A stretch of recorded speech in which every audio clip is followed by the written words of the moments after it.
Clause को finish कर लिया है और इसी सीरीज को आगे बढ़ाते हुए आज हम इंडियन कॉन्ट्रैक्ट एक्ट के चैप्टर 1 पर आ गए हैं। सेक्शन 1 और सेक्शन 2 प्रिलिमिनरी का पार्ट है और सेक्शन 1 और सेक्शन 2 पर एक डिटेल्ड कवरेज, कॉम्प्रिहेंसिव कवरेज हमने आपको लेक्चर 1 से लेके लेक्चर 7 तक में दे दिया है। आज का हमारा टॉपिक है कम्युनिकेशंस। चैप्टर 1 कम्युनिकेशंस की बात करता है और कम्युनिकेशंस किन कंडीशंस में पूरे होंगे या किस चीज का कम्युनिकेशन किस तरीके से पूरा होगा उसके इंटरप्रिटेशंस बताता है। मैं फिर से रिपीट कर दूं कि इंडियन कॉन्ट्रैक्ट एक्ट एक गवर्निंग लेजिस्लेशन है और ये किसी भी सेंस को फाइनलिटी नहीं देता। हर प्रोविजन में इंडियन कॉन्ट्रैक्ट एक्ट सिर्फ ये लिखता है कि किस चीज को किस इफेक्ट का समझा जाएगा, उसी से रिलेटेड कम्युनिकेशंस है। अब सबसे पहले उस बैकग्राउंड की चर्चा कर लेते हैं जिस बैकग्राउंड में provisions relating to communications Indian contract act में इंसर्ट किए गए। सबसे पहले हम यहाँ पर पार्ट जो प्रिलिमिनरी पार्ट है इस बेयर लेजिस्लेशन का, उसका हम थोड़ा सा यूज करना चाहेंगे और साथ के साथ ये देखना चाहेंगे कि चैप्टर 1 का स्ट्रक्चर किस तरह से बनाया गया है ताकि हमें इसे याद करने में काफ़ी आसानी हो। काफ़ी स्टूडेंट्स कंफ्यूज होते हैं क्योंकि चैप्टर 1 में बहुत सारी एम्बिग्विटीज उनको नजर आती हैं और उनको लगता है कि प्रोविजंस ठीक तरह से याद नहीं हो रहे या जो रूल्स हैं इंटरप्रिटेशन के वो ठीक तरह से याद नहीं हो रहे। तो आज कुछ कोशिश करते हैं कि देखते हैं कि कम्युनिकेशन के प्रोविजंस को हम किस तरह आसानी से याद भी कर सकते हैं और उनकी एप्लीकेबिलिटी को भी समझ सकते हैं। सो स्टार्टिंग विद सबसे पहले तो हम ये समझना चाहेंगे कि कम्युनिकेशन होता क्या है। तो स्टैंडर्ड मीनिंग जो कम्युनिकेशन को दिया गया है वो है the act of conveying some information. Communication का मतलब होता है to convey some information, to convey some information. जब एक पर्सन किसी दूसरे पर्सन को किसी भी प्रकार की इंफॉर्मेशन कन्वे करता है, ट्रांसफर करता है। Here convey means transferring.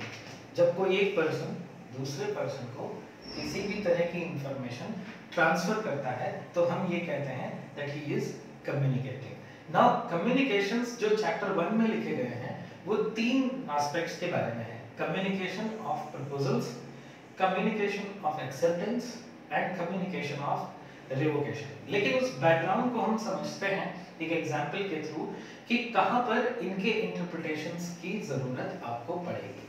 So let us bring back section 2A here.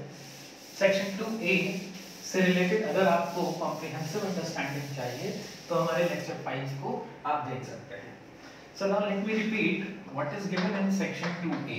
Section 2A कहता है व्हेन वन पर्सन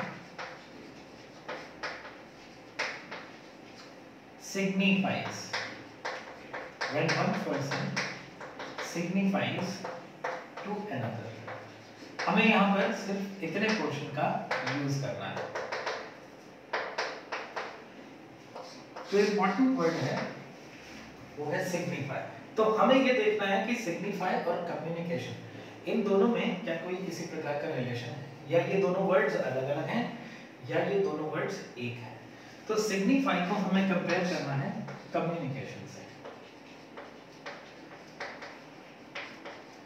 मैंने आपको बताया कि कम्युनिकेशन का मतलब होता है the act of conveying information, the act of conveying information. मैं यहाँ पे फिर से लिख देता हूँ, एक्ट ऑफ कन्वेइंग इंफॉर्मेशन। अब देखिए इसके सेंस को आप थोड़ा सा आइडेंटिफाई करने की कोशिश करिए। एक्ट ऑफ कन्वेइंग इंफॉर्मेशन में उस एक्ट की बात की जा रही है जिस एक्ट की आपको नॉलेज है, यानी कि नॉलेज मींस आप उस एक्ट की बात कर रहे हैं जिसके बारे में आपको मालूम है कि अगर इस एक्ट को किया जाए तो क्या इफेक्ट आएगा। देखिए इस एक्ट का इफेक्ट क्या है ये आपको पहले से पता है। फॉर एग्जाम्पल अगर आपके सामने कोई स्टेटमेंट लिखा जाए और आपको 2 चॉइसेस दी जाए, एक्सेप्ट एंड रिजेक्ट, या तो एक्सेप्ट करें या फिर रिजेक्ट करें। देखिए इंडियन कॉन्ट्रैक्ट एक्ट 1872 में बना था और 1872 में बहुत ज्यादा कम्युनिकेशन के मेथड्स नहीं थे। लेकिन आज इस लेक्चर सीरीज में जब हम इसको बना रहे हैं तो ये आ चुका है 2021 और आज लगभग कम्युनिकेशन डिजिटल ही है सभी के लिए। तो हम एग्जांपल्स भी उन्हीं फॉर्मेट्स के लेंगे जो डिजिटल होंगे। हम उन फॉर्मेट्स के एग्जांपल नहीं लेंगे जो बहुत कन्वेंशनल है या आउटडेटेड है, जिसमें लगभग आज 10 से 12% एक्टिविटी ही कमर्शियल एक्टिविटी ही उस मेथड में होती है। तो हम डिजिटल कम्युनिकेशन की बात कर रहे हैं। एक एक्ट है जिससे इंफॉर्मेशन को कन्वे किया जाता है, वो कम्युनिकेशन होता है। लेकिन इस एक्ट के बारे में आपको ये मालूम है कि इसका करस्पॉन्डिंग इफेक्ट क्या होगा। यहाँ पर देखिए इस एग्जांपल में सपोज करिए कि कोई स्टेटमेंट लिखा गया है और आपको दो चॉइसेस दी गई, एक्सेप्ट एंड रिजेक्ट। अब देखिए इसको यहाँ पर अप्लाई करिए। आप एक ऐसा एक्ट कर रहे हैं जिससे आपको पता है कि क्या इफेक्ट कॉज होगा, यानी कि if you accept it then you know that if I click on accept the matter will be accepted। तो आप उस एक्ट को कर रहे हैं जिस एक्ट का इफेक्ट आपको पता है। This is called as direct communication. ये डायरेक्ट कम्युनिकेशन है। अब सेक्शन जो चैप्टर 1 में लिखे गए हैं इंडियन कॉन्ट्रैक्ट एक्ट के, उनको क्लासिफाई नहीं किया गया है direct communication and indirect communication में। वो सिर्फ कम्युनिकेशंस की बात करता है। तो हमें टोटलिटेरियन पर्सपेक्टिव लेके चलना है, हमें कंपोजिट पर्सपेक्टिव लेके चलना है कि सेक्शन की रियल अप्रोच क्या है। वो सिर्फ उन चीजों को कवर कर रहा है जिससे कम्युनिकेशन हो रहा है। वो उसके एंट्री केसेस को डिस्कस नहीं कर रहा है, वो उसके इंटरनल नुआंसेस के बारे में चर्चा नहीं कर रहा है। ये कुछ हिडन कॉन्सेप्ट्स हैं जो सेक्शन के अंदर हैं, ऐसा हम प्रिज्यूम कर लेते हैं। तो communication means an act of conveying information.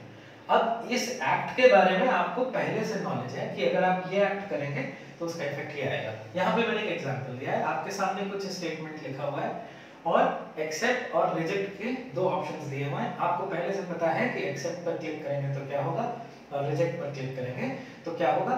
ये डायरेक्ट कम्युनिकेशन का मेथड है, यानी आप जो सिग्नल दे रहे हैं, जिस एक्ट को कर रहे हैं, उससे इफेक्ट भी सिग्निफाई हो रहा है। क्लियर है? आपको पहले से पता है कि अगर मैं इस एक्ट को करूं तो ये इफेक्ट होगा। It means the signified, the signal is proper, it is direct, it is correct. लेकिन कभी-कभी ऐसा भी होता है जब आपको एक्ट तो पता है लेकिन उसका इफेक्ट नहीं पता है, या कभी-कभी कई सारे इफेक्ट्स को एक ही एक्ट में मर्ज कर दिया जा रहा है। देखिए कई सारे इफेक्ट्स होंगे, effect 1, effect 2, effect 3 and they will be merged together in one single act। कभी-कभी ऐसा भी हो सकता है, इसे हम कहते हैं इनडायरेक्ट कम्युनिकेशन। इनडायरेक्ट कम्युनिकेशन यानी कि एक एक्ट को करने से अगर 3 इफेक्ट्स क्रिएट हो जाएं तो 3 इफेक्ट्स के लिए इनडायरेक्ट कम्युनिकेशन है ये सिंगल एक्ट। तो सेक्शन 2A कहता है when one person signifies to another। Now he can signifies with two methods, direct communication as well as indirect communication। अब हम बात कर लेते हैं कि chapter 1 of Indian contract act को किस तरह से समझा जाए। प्रिलिमिनरी आपको समझ में आ गया कि दो मेथड्स हैं कम्युनिकेशन के। The first method is direct communication and the second method is indirect communication. अब हम देखते हैं कि चैप्टर 1 में किस तरह से कंटेंट्स को अरेंज किया गया है। देखिए चैप्टर 1 ब्रॉडली बात करता है कम्युनिकेशंस की, और कम्युनिकेशंस भी किन चीज का?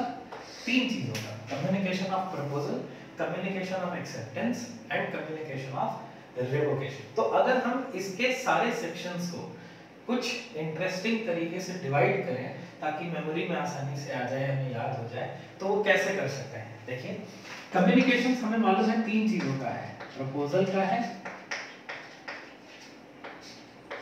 रिवोकेशन का है और एक्सेप्टेंस का है। अब कम्युनिकेशंस का जो चैप्टर है वो सेक्शन 3 से सेक्शन 9 तक है। सेक्शन 3 से सेक्शन 9 तक कम्युनिकेशंस के बारे में चर्चा है। कम्युनिकेशंस के अलग-अलग एस्पेक्ट्स पर डिस्कशन किया गया है सेक्शन 3 से सेक्शन 9 तक। तो हमें ये याद रखना है कि कम्युनिकेशन सेक्शन 3 से सेक्शन 9 तक किस तरह से बात करता है। तो देखिए अगर हम इसको थोड़ा सा इंटरेस्टिंग वे में क्लासिफाई करें, अगर हम केवल बात करें कम्युनिकेशंस की तो सेक्शन 3 एंड सेक्शन 4 ये हमें कम्युनिकेशन से रिलेटेड प्रोविजंस दिखाई देते हैं। सेक्शन 3 कम्युनिकेशंस को ब्रॉडली डिफाइन करता है और सेक्शन 4 कम्युनिकेशन के प्रोसेस को डिफाइन करता है। यानी अगर हम इसको डिवाइड कर दें सब्सटेंस एंड प्रोसीजर में, तो section 3 will talk about substance and section 4 will talk about procedure. कुछ इस तरह से सेक्शन 3 और सेक्शन 4 कम्युनिकेशन से रिलेटेड है। नाउ एक चीज हमें क्लियर हो गई कि सेक्शन 3 और सेक्शन 4 कम्युनिकेशन से रिलेटेड है। नाउ सेक्शन 5 और सेक्शन 6 ये रिवोकेशन से रिलेटेड है। सेक्शन 5 एंड सेक्शन 6 अगेन जो अभी हमने थ्योरी यूज की है उसी को फिर से, उसी लॉजिक को फिर से रिपीट करेंगे। Section 5 will talk about substance and section 6 will talk about procedure. Section 5 आपको बताएगा कि रिवोकेशन क्या होता है और सेक्शन 6 आपको बताएगा कि रिवोकेशन कैसे किया जाता है। तो सेक्शन 6 का टाइटल है रिवोकेशन हाउ मेड और सेक्शन 5 का टाइटल है revocation of acceptances and proposals. Clear? So communication में दो सेक्शंस हैं, section 3 and section 4। Section 3 will talk about substance and section 4 will talk about the procedure. उसी तरह से section 5 will talk about substance and section 6 will talk about the procedure. अब section 7 और section 8 acceptance से related है। Section 7 और section 8 acceptances से related है। बहुत ही सिंपल है, देखिए इसको याद रखना। सेक्शन 8 कहता है कि acceptance must be absolute. Acceptance must be absolute.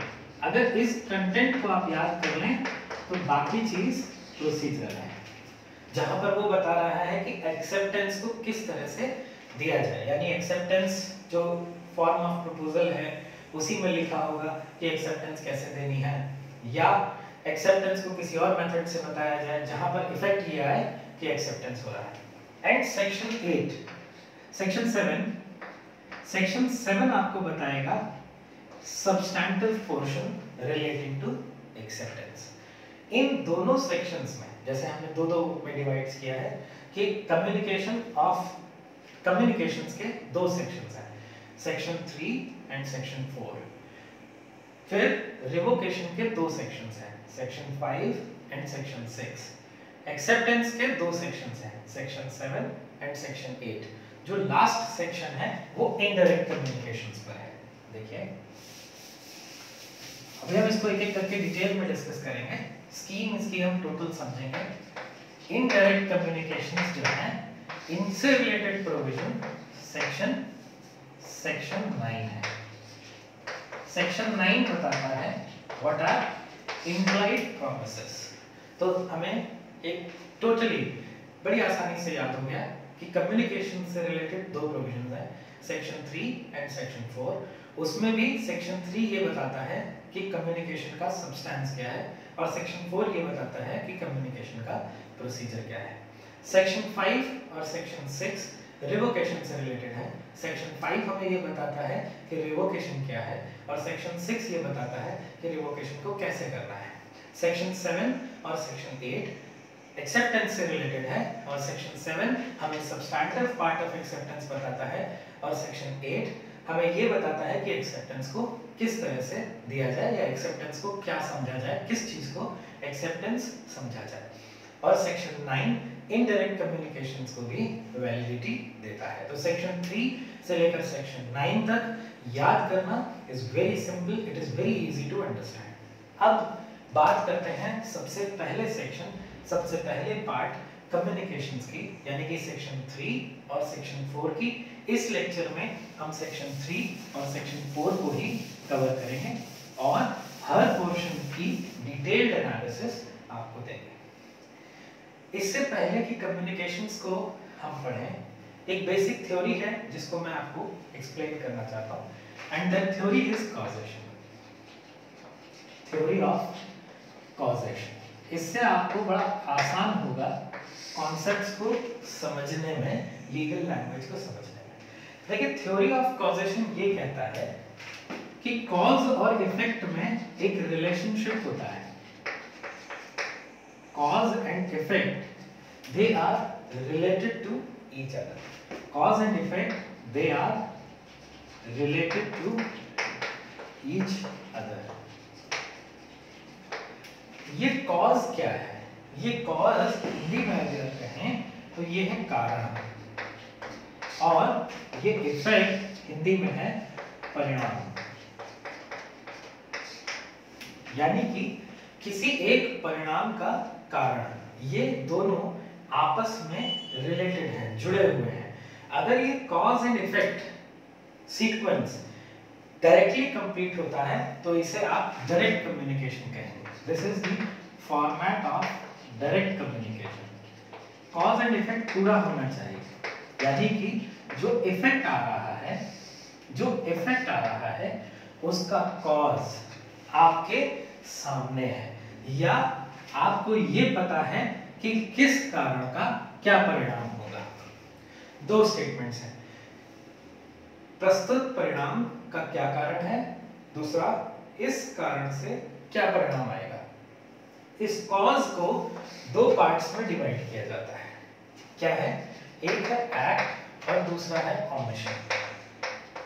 यानी कि विधि ये समझती है, लॉ ये समझता है कि किसी कॉज का एक डेफिनेट इफेक्ट होता है, किसी कॉज का एक डेफिनेट इफेक्ट होता है, और हर इफेक्ट के पीछे कोई ना कोई कॉज जरूर होता है। फेमस चाइनीज प्रोवर्ब है, एक फेमस चाइनीज प्रोवर्ब है कि जहां धुआं है वहां आग भी है, जहां धुआं है वहां आग भी है।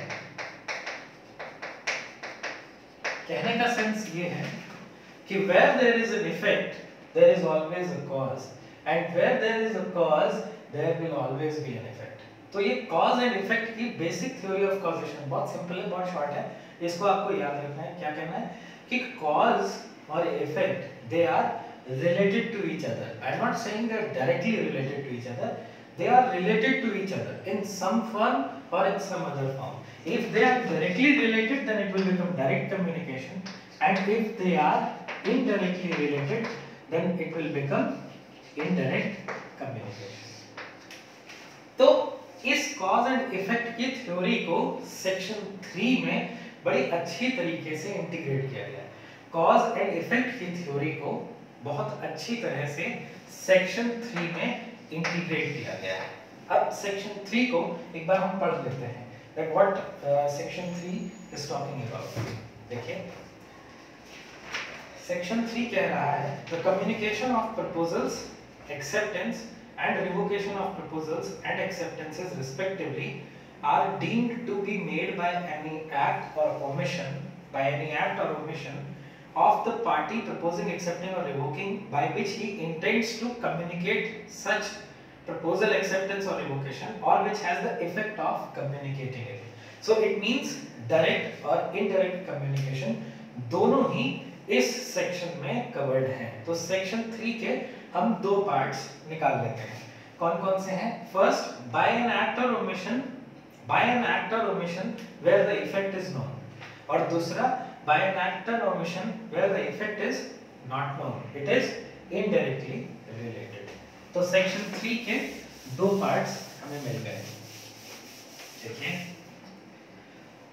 सेक्शन 3 ब्रॉडली दो चीजों की बात करता है। सेक्शन 3 दो चीजों की बात करता है। पहली बात वो ये कह रहा है कि आपने कोई ऐसा एक्ट या ओमिशन किया है जिससे आपको पता है कि या तो एक्सेप्टेंस जाएगी या रिवोकेशन होगा या प्रपोजल कम्युनिकेट होगा। देखिए बहुत सिंपल है, आपने कोई ऐसा एक्ट किया है या आपने कोई ऐसा ओमिशन किया है जिससे एक्सेप्टेंस, रिवोकेशन या प्रपोजल तीनों में से कोई एक का इफेक्ट क्रिएट होता है। दूसरा, आपने कोई ऐसा एक्ट किया है या ओमिशन किया है जिससे इफेक्ट तो कुछ और है, इफेक्ट E1 है, इफेक्ट कुछ और है, डायरेक्टली ये नहीं है, इफेक्ट कुछ और है, लेकिन ये इफेक्ट इसी का इंप्रेशन है, इसी का इंप्रेशन है। यानी कि आपने कोई ऐसा एक्ट कर दिया या ओमिशन कर दिया जिसका इफेक्ट ये नहीं है, लेकिन इसका इंप्रेशन यही है। एग्जाम्पल के तौर पर अभी हम इसको समझेंगे कि ये कैसे है। कम्युनिकेशन का सीधा सीधा मतलब ये है कि ये वाला पोर्शन डायरेक्ट कम्युनिकेशन है और ये वाला इनडायरेक्ट है। ओके, सो कम्युनिकेशंस दो तरह से किया जाता है, या तो डायरेक्ट फॉर्मेट में किया जाएगा या फिर इनडायरेक्ट फॉर्मेट में किया जाएगा, लेकिन दोनों में जो रिजल्टेंट इफेक्ट है, लास्ट का जो रिजल्टेंट इफेक्ट है वो कॉमन होगा। यानी आप कोई ऐसा एक्ट कर दें जिससे प्रपोजल हो जाए, या कोई ऐसा एक्ट करें जिससे प्रपोजल होता हुआ दिखे, which has the effect of causing such a proposal, then it is also communicated। तो सेक्शन 3 का ब्रॉड स्पेक्ट्रम ये है कि सेक्शन 3 आपको एक्सप्लिसिटली ये बता दे रहा है कि कम्युनिकेशंस के दोनों form, that is indirect as well as direct communication, both are a substantive part of communications। Now let us move to a basic example। एक क्योंकि डिजिटल कम्युनिकेशन की दुनिया है तो आपको एग्जाम्पल भी मैं वहीं से देता हूँ।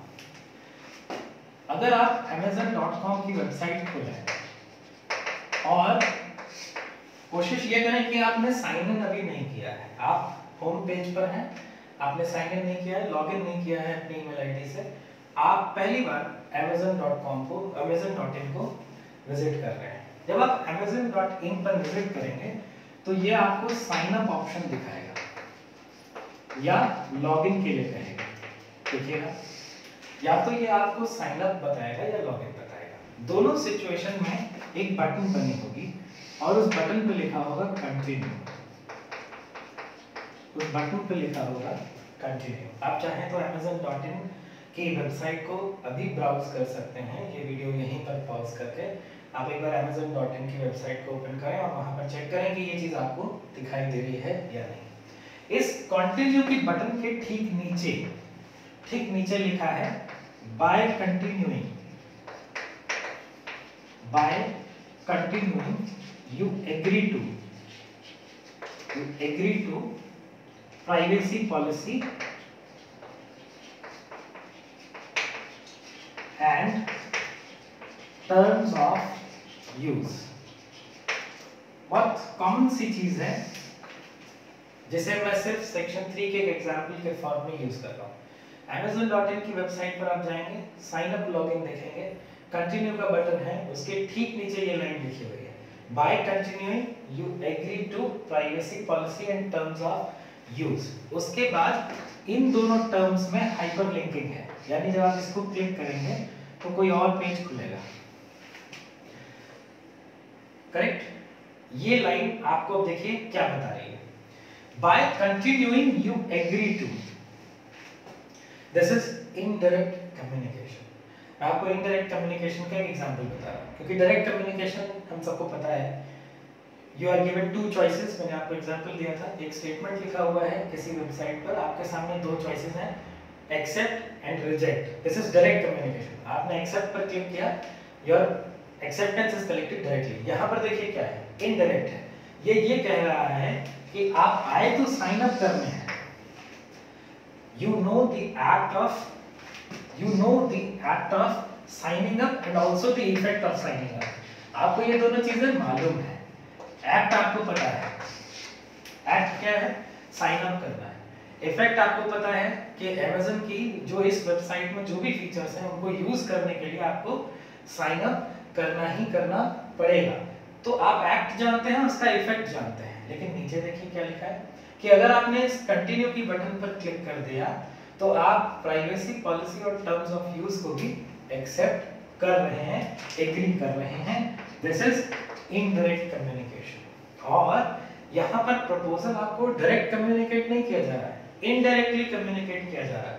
अगर आप इसको देखना चाहें कि व्हाट इज द प्रपोजल, तो आप प्राइवेसी पॉलिसी के हाइपरलिंक पर क्लिक करेंगे, टर्म्स ऑफ यूज के हाइपरलिंक पर क्लिक करेंगे, तो प्राइवेसी पॉलिसी अलग से ओपन होगी, टर्म्स ऑफ यूज अलग से ओपन होगा। लेकिन इसको this is called as clubbing, ये टेक्नोलॉजिकल क्लबिंग है। इसमें क्लब कर दिया गया है, दो चीजों को मिला दिया गया है, जोड़ दिया गया है, privacy policy and terms of use plus sign up, यानी एक ही एक्ट से तीन इफेक्ट हो रहे हैं। क्या एक्ट अगर आप ये वाला करेंगे तो इससे एक तो आप साइन अप करेंगे जिसका इफेक्ट आपको पता है, और दूसरा आप प्राइवेसी पॉलिसी भी एग्री कर जाएंगे, और तीसरा टर्म्स ऑफ यूज भी एग्री कर जाएंगे। So this is indirect format of communication. इसी को सेक्शन 3 वैलिडेट करता है, यानी कि ये कहता है कि आपने कोई ऐसा एक्ट कर लिया, यहाँ पर देखिए एक्ट एक नहीं है बल्कि दो है। अगर आप कंटिन्यू पर क्लिक करेंगे, just by filling in your details you also agree to this, तो सेक्शन 3 आपसे ये कह रहा है that either you do an act which has a definite effect और you do an act by which an effect is caused. दो चीजें आप अच्छे से समझ लीजिए, या तो आप ऐसा एक्ट करें जिसका इफेक्ट आपको पता हो, या आप ऐसा एक्ट करें जिसका इफेक्ट बनता हुआ दिखाई दे, then the communication is complete. Now section 3 जब कम्युनिकेशंस की बात करता है तो ब्रॉडली वो डायरेक्ट और इनडायरेक्ट दोनों कम्युनिकेशंस को कवर करता है। अब हम एक बार डिस्कस कर लेते हैं कि कम्युनिकेशन होने के बाद, it means triggering, section 3 talks about triggering, triggering of the communication की शुरुआत कर दी सेक्शन 3 ने। सेक्शन 3 ने इसकी शुरुआत कर दी है, दिस हैज बिगन, इसकी शुरुआत कर दी है। अब जब कोई when something is started it is also to be stopped, कहीं ना कहीं तो जाके रुकेगा, कहाँ जाके रुकेगा वो सेक्शन 4 बताता है ये। और सेक्शन 4 का टाइटल है communication when complete, communication when complete. ये और देखिए बड़े अच्छे से समझिए, सेक्शन 3 और सेक्शन 4, मैंने आपको बोला था कि सेक्शन 3 सब्सटैंटिव पार्ट है, सेक्शन 4 इसका प्रोसीजरल पार्ट है। किसका? सेक्शन 3 का ही प्रोसीजरल पार्ट सेक्शन 4 है। तो सेक्शन 3 कम्युनिकेशन को स्टार्ट करता है और सेक्शन 4 कम्युनिकेशन को कंप्लीट करता है। अब सपोज करिए कि सेक्शन 3 के अंदर दिए गए जो लॉजिक है उसके हिसाब से a person is trying to communicate a proposal. Section 3 में लिखा गया है कि प्रपोजल को कम्युनिकेट कैसे किया जाएगा। तो इसके दो रास्ते उन्होंने बताए हैं, बाय डूइंग एन एक्ट और by doing an act which causes the effect. ये दो तरीके बताए हैं। अब सेक्शन 4 ये बताता है कि अगर उन दोनों तरीकों में से कोई भी एक तरीका आपने चूज कर लिया तो कम्युनिकेशन कंप्लीट कब माना जाएगा, कब इस प्रोसेस का अंत होगा, यानी if section 3 has started when it will get completed. तो सबसे पहली लाइन की बात कर लेते हैं, कम्युनिकेशन व्हेन कंप्लीट। तो कम्युनिकेशन व्हेन कंप्लीट का मतलब होता है communication of all the things which is included in section 3, उन सभी पहलुओं का कम्युनिकेशन जिनके बारे में सेक्शन 3 बात करता है। तो communication under section 4 of Indian contract act ये तीन चीजों की बात करता है। Communication of proposal number 1, number 2 communication of acceptance,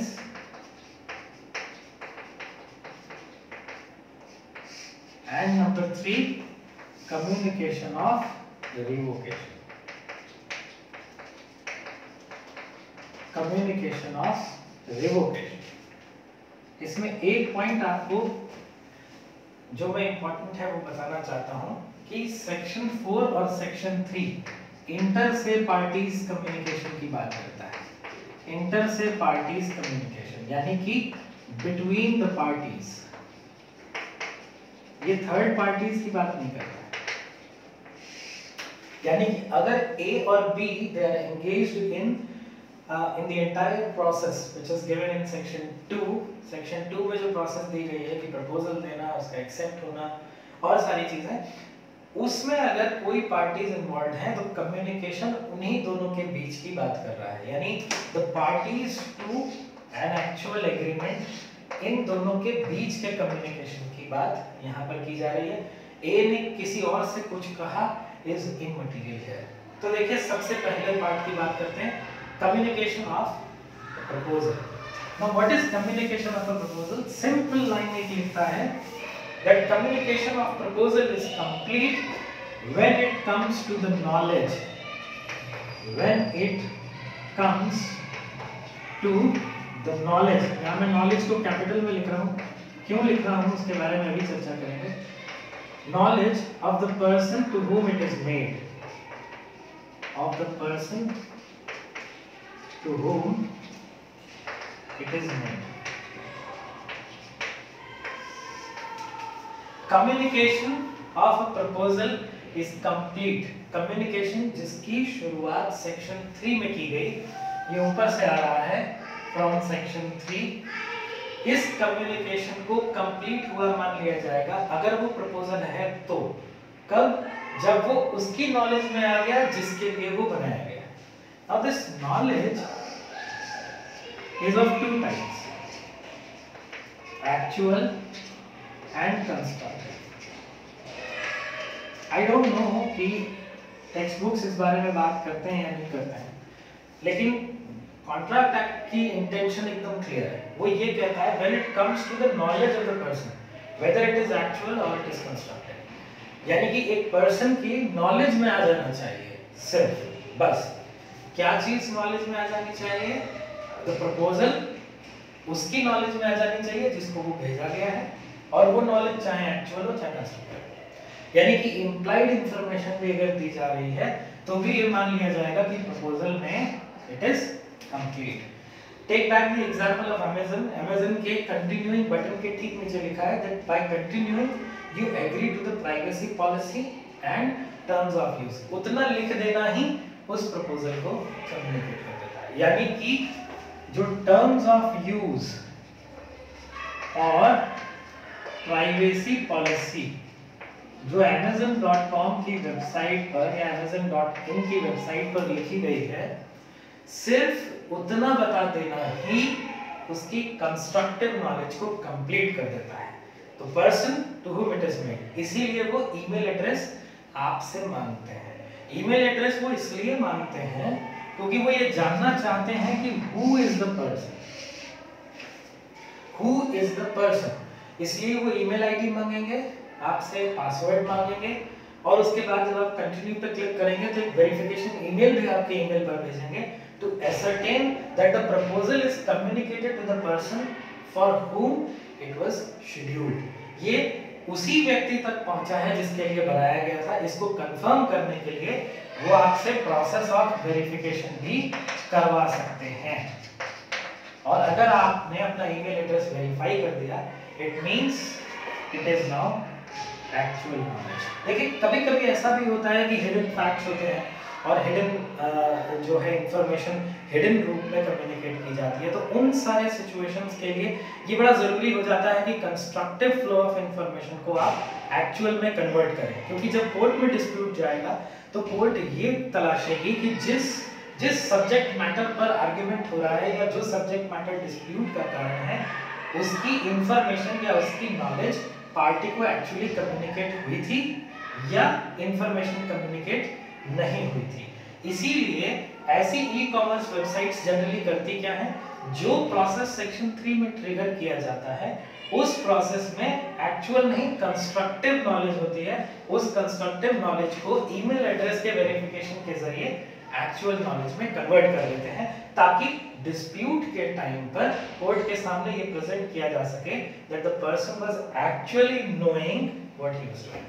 तो इसीलिए आप बड़ा ध्यान से इंटरनेट या ई कॉमर्स वेबसाइट्स को यूज करिए, क्योंकि उसमें इतनी इंजीनियरिंग हो चुकी है लॉ की, इतना ज्यादा उसमें कॉम्प्लेक्सिटी अब आ गई है कि आपको पता नहीं चलेगा कि किस एक्ट के कितने इफेक्ट्स निकल के आते हैं, until and unless you have a thorough knowledge of all of this। तो सेक्शन 4 का first part is very clear, क्या कि proposal, communication of a proposal is complete when it comes to knowledge of the person to whom it is made। और ये knowledge चाहे actual हो या constructive हो, उससे कोई फर्क नहीं पड़ता, it should be in his knowledge that what is being communicated। For example, अगर आपने किसी को लेटर भेजा और उसने उस लेटर को रिसीव किया लेकिन ओपन नहीं किया, this is constructive knowledge। उसे मालूम है कि लेटर में क्या है, शायद इसीलिए उसने केयरलेसली ओपन नहीं किया। आपका काम सिर्फ इतना था that you should deliver that letter to him। Now let us come to the second part, communication of an acceptance। communication of acceptance। देखिए communication of acceptance क्या है? acceptance ऐसे है कि दो पार्टीज हैं A और B। एक्सेप्ट वो पर्सन कर रहा है जो प्रपोज नहीं कर रहा, और प्रपोज वो पर्सन कर रहा है जो एक्सेप्ट नहीं कर रहा। इसीलिए एक्सेप्टेंस हमेशा टू डायमेंशनल है, टू डायमेंशनल है, यानी कि इसने प्रपोजल भेजा, इसने एक्सेप्टेंस भेजा, राइट? इसने प्रपोजल भेजा, इसने एक्सेप्टेंस भेजा। तो आपको ये देखना पड़ेगा कि इसकी एक्सेप्टेंस इस तक कब पहुंच रही है और इस तक एक्सेप्टेंस पहुंच रही है, ये इसको कब पता चल रहा है। तो acceptance is divided into parts, acceptance against promisor and acceptance against promisee. देखिए acceptance against, as against promisor and as against promisee. Acceptance के इसका मतलब दो पार्ट्स हुए। कब ये मान लिया जाएगा प्रॉमिसर की तरफ से कि एक्सेप्टेंस का कम्युनिकेशन पूरा हो गया। प्रॉमिसर के लिए तब मान लिया जाएगा जब acceptance is in course of transmission, या हम इसको शॉर्ट में ट्रांसफर लिख देते हैं। Acceptance is in the course of transfer plus it is out of control of promisee। Simple. इसके लिए एक्सेप्टेंस तभी कम्युनिकेट हो गई, कंप्लीट हो गई, जब वो जिसने एक्सेप्ट किया है उसने एक्सेप्टेंस को in the process of transfer कर दिया और उसके कंट्रोल से चीज बाहर आ गई। आज का जमाना ईमेल्स का है और ईमेल्स में इंस्टेंटली ट्रांसफर हो जाता है। कोई भी आप कम्युनिकेशन भेजना चाहें वो इंस्टेंटली ट्रांसफर हो जाता है।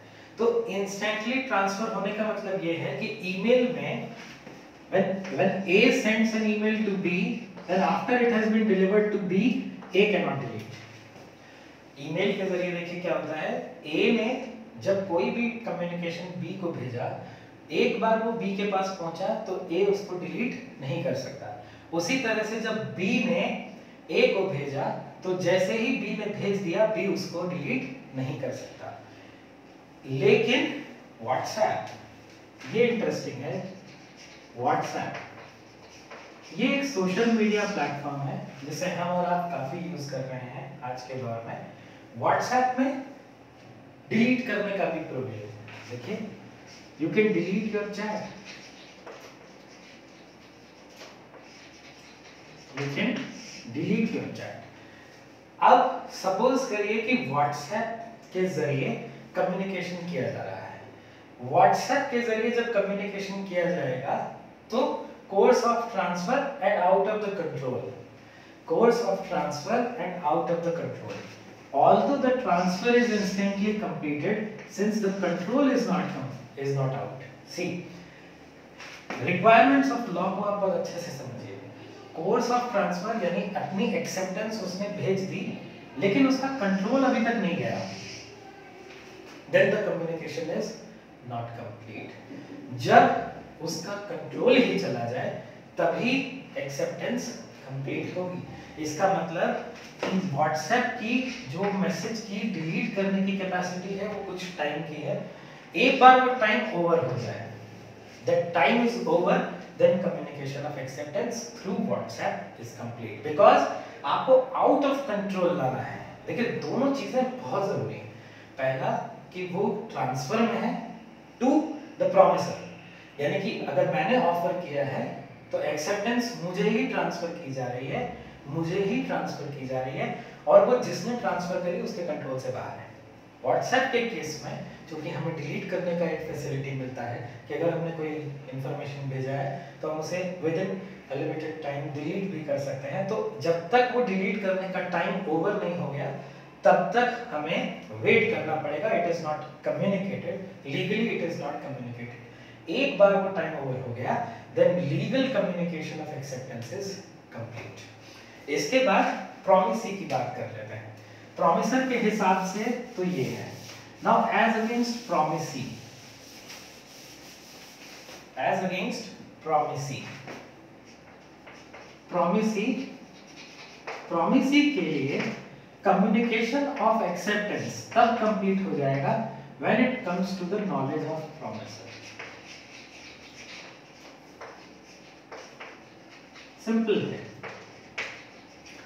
बी ने अपनी एक्सेप्टेंस ए को भेजी, जैसे ही ए की नॉलेज में आ गई बी के लिए एक्सेप्टेंस का कम्युनिकेशन कंप्लीट हो गया। It is very natural, nothing logical in this.